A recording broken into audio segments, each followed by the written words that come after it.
इंसानों, तुमने मुझे दर्द दिया, लेकिन तुम्हारे पास अब भी एक रास्ता है। आयुर्वेदा, आयुर्वेदा, आयुर्वेदा।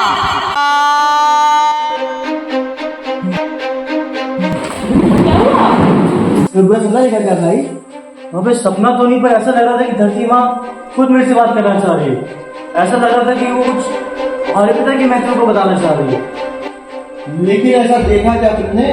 भाई मैंने देखा कि धरती जल रही है, नदियाँ सूख गई, बाढ़ आ रही है, फसलें सूख गई और न जाने क्या क्या।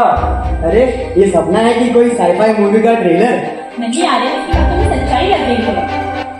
शायद नेचर हमें कोई वार्निंग देना चाह रही हो। वार्निंग नहीं, बल्कि ये एक सॉल्यूशन भी हो सकता है। आयुर्वेदा। आयुर्वेदा? आयुर्वेदा? चलो फिर जानते हैं आयुर्वेदा है क्या। चलो दोस्तों चलते हैं।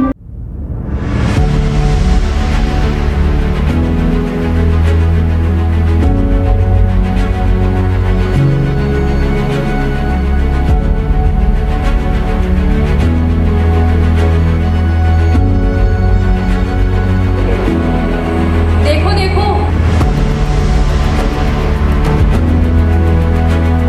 आयुर्वेदा सिर्फ दवाई नहीं, एक जीवन शैली है।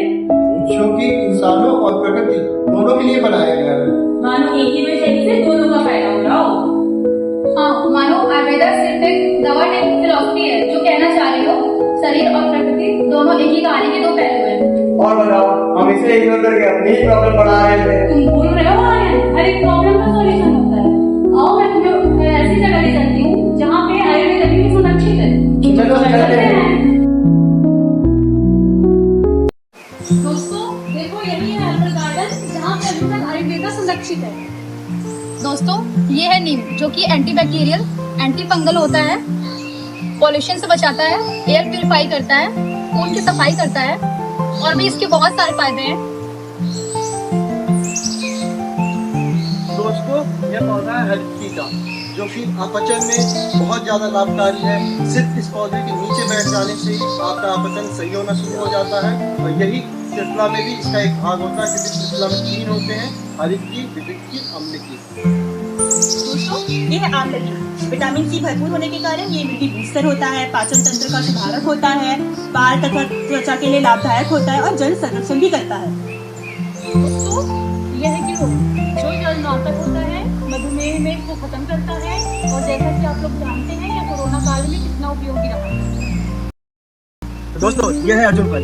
ये सबसे पहले तो हृदय रोग के लिए महत्वपूर्ण एक तरह से अमृत तुल्य होता है। यह रक्त संचार में भी बहुत लाभदायक होता है और हड्डी के रोगों में भी उपयोगी होता है। देखो दोस्तों, ये है अश्वगंधा। ये शारीरिक शक्ति और ऊर्जा को बढ़ाता है, हृदय और मस्तिष्क की रक्षा करता है और ये एंजाइटी में भी लाभदायक है, उसको कम करता है। हाँ। ये है आयुर्वेदिक उपटन, त्वचा को करे साफ, टैन हटाने में चमत्कार। ये है त्रिफला, हरित की, विविध की, अम्ल की मिश्रण से त्रिफला चूर्ण बनता है। यह कफ पित्त नाशक होता है, कुष्ठ रोग नाशक होता है, प्रमेह नाशक होता है और दैनिक जीवन में इसका बहुत प्रयोग है। और ये है हर्बल टी, पाचन में करे सुधार, इम्यूनिटी को बढ़ाए लगातार। और ये है च्यवनप्राश, एक रसायन प्रतिरोधक क्षमता बढ़ाता है, श्वसन तंत्र को मजबूत करता है, स्मरण शक्ति को बढ़ाता है तथा पाचन शक्ति को सुधारता है और शरीर को दीर्घायु बनाता है। दोस्तों यह है घृत, जो कि सबसे अच्छा स्नेह माना गया है। हमारे आचार्य सारी औषधियों को घृत के साथ लेने का नियम बताए थे, क्योंकि हर औषधि घृत के साथ लेने से सर्वोत्तम उपयोग में आती है, जैसा कि हम आज की मॉडल साइंस में भी देखते हैं। सूर्य नमस्कार, जो रक्त संचार को बेहतर करता है, मानसिक शांति देता है और यह वजन नियंत्रित करने में भी सहायक है। और इन्हीं आयुर्वेदिक आदतों को अपना के हमारा संसार फिर से जीवित हो।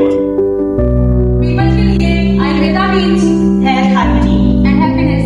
प्लेनेट के लिए आयुर्वेदा मीन्स रिस्पेक्ट, सस्टेनेबिलिटी